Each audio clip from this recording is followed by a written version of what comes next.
Sema kuna muda ndio unakuwa haupo, mimi naenda kliniki kama hivi. Sasa huo sawa, naona kwenda kliniki, lakini wewe unatakiwa uzingatie kliniki mtoto. Huwa anampeleka bwana. Shida yako wewe, yani ni uvivu. Yani kwenye si nani si mikoba, si vikoba, ni kwa kocha.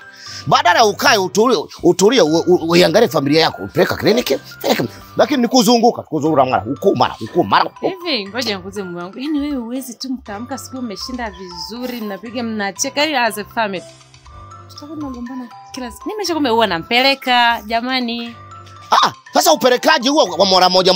Peleka kila mwezi. Wewe uwishi kunisema. Jamani. Alafu wewe nani wewe? Na wewe sasa ngoja nikwambie. Mwanaume wangu jamani. Mimi nimechoka hizo mambo ya kuwa nakula dagaa kila siku kila siku jamani. Na hela hii hapa.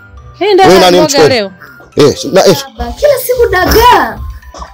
Ongea. Aya nyama, mtaka kula nyama, nyinyi mtaka kula nyama. Tukatafutie na nyinyi. Kwa jitaidiga siku moja. Tukipata mnofu mmoja mchuzi maisha yanaenda dagaa kila siku. Shika hii. Mimi baba dagaa siendi. Alafu wewe mtoto kuna kitu unatafuta. Hivi unajua maisha alivyo? Choka bwana. Yaani wewe tunachoka mundani kula mboga moja kila siku. Sasa hela mke wangu ndio hamna. Mimi ningekuwa na hela nyama mbona vitu vya kawaida. Unatoka unaenda kufanya kazi hela hamna kila siku 2000 kweli. Kwa hiyo kazi unafanya hapo kinunua dagaa. Haya, ukifanya kichangizo cha nani huyu? Nyanya mshumaa. Nyanya mshumaa ile. Pika na kichangizo kibabia kidogo unaweka na kapilipili hoho pale.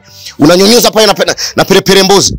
Weka pale. Ndio maana baba hata nyumba yetu haipati wageni. Maana kila siku wageni mtawapata kwa chakula gani mwanangu mlichokuwa nacho huko ndani? Hivi wewe Rosie, wewe unajua maisha wewe? Hata kama baba unaboa yani unaboa. Kila siku dagaa. Alafu wewe unasoma wewe? Unasoma? Hata kama baba ndio kila siku tule dagaa tu. Mnataka matembele? Nyama. Yaani yeye ni nyama tumekuwa Simba. Maana tukisema kuku yenyewe ndio haiwezekani kabisa. Bora hata nyama ya kilo shilingi 2500 sio 3000 at least. Hiyo kuku tukisema mndani kuna kulalika kweli. Hao ndio siku unaweza kaongea siku mzima mpaka panakucha. Kumbe mimi naishi na chui kabisa. Yaani chui kabisa. Yaani muda wote wanataka kula nyama tu. Ni nyama tu. Wewe maisha yamebadilika jamani. Tujikaze, tujifunge mikanda. Angalau ikifika mwezi wangapi maisha kiregeza. Sasa nyinyi haya. Shika. Mimi uko siendi. Kwa hamri? Tunakula kitu tunakula nyama leo. Shika. Mtoto wako amekataa hapo. Ndio najua umeshampanga. Kwanza baba. Kwa sababu mimi na Gubu ndo nimpange ili umeshampanga huyu. Huyu sio kusema hivyo, wewe umempanga huyu. Anajua, yeye anajua kabisa mboga gani jamani tunakula kila siku dagaa. Kila siku. Kwa hiyo asiseme. Hata kama mtu hujampanga, hata angekuwa hajui kuongea vizuri. Mama, baba wewe. Unafanya kazi pamoja kwa nini kila siku wenyewe kwa wanakula nyama? Ndio uulize. Wewe lazima unapeleka wapi baba? Huyu baba yako tutakwenda kwa jicho la pili. Yule baba John anatumia dawa. Dawa? Sasa wewe uzijui, si rafiki yako. Mimi sitaki kuingia mambo ya nani mshikirina.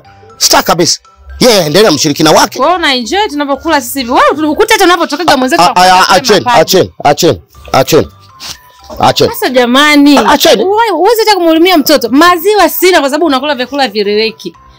Madagaa kila siku. Mwisho mtoto afya yenyewe eleweki. Acheni. Kliniki kwa kilo gani zinazoongezeka kila siku niende kliniki. Acheni. Simama wenyewe. Mimi tule kama familia kwa upendo. Nyinyi mnangangania hamtaki. Unakulaga basi hizo dagaa. Sasa unashikashika eti wewe nimeshashiba. Kisa wewe nisishibe. Tonge mbili mwanaume. Nisishibe. Unalazimisha nisishibe. Jamaa basi dunia imebadilika sana. Unakulaga nyama nje wewe hakuna cha dunia kubadilika wala nini. Acheni tushinde njaa. Acha tushinde njaa. Bwana Mobimba. Niambia bwana. Kama ndugu yangu. Wewe inakuaje bwana? Salama. Sasa hii hapa mboga yako. Hii nyama inaweza karibika muda wote. Umenituma pale kwa yule mtu nimekaa sana. Kuanzia asubuhi mpaka saa hizi. Atokei na sio kawaida yake. Unatumaga mara ngapi naenda pale kwa yule mtu anatokea kwa wakati. Nimeona kuliko kaa na hii mboga ikaharibika. Bora niilete. Alafu kitu kingine, hela yangu. Juzi umenituma maini nimebakia shilingi 2000. Ile ni biashara bana, mimi na tunaheshimiana sana. Tumefanya biashara nyingi sana, napelekaga kila siku. Mimi nithamini sana biashara yangu na mimi nikuthamini. Nahitaji hela yangu. Sijui kama umenielewa. Mimi ngoja niondoke. Ila hela yangu